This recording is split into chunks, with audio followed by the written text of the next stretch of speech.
எந்த தீய பழக்கங்களுக்கும் இடம் கொடுக்காதீங்க. புகைப்பிடித்தல், மது அருந்துதல், மூக்குப்பொடி போடுறது, அந்த பான் பராக்கு இப்படி பொருள்களுக்கெல்லாம் நீங்கள் இடம் கொடுத்தா இன்றைக்கி வாலிப வயசில் சரியாகி போயிடும். வயசான காலத்தில் நம்மளை பழி வாங்கும்.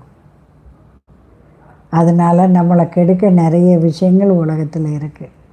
அதுக்கு இடம் கொடுக்காமல் தப்பிச்சிருங்க. இந்த வயசில் பாதிக்காது, வயதான காலத்தில் நம்மளை சோதிக்கும். அதனால் நம்ம குடும்பமே கஷ்டப்படும். நாமளும் கஷ்டப்பட்டு நம்ம குடும்பமும் கஷ்டப்படும். அதனால் லாகிரி வஸ்துகளை கையில் தொட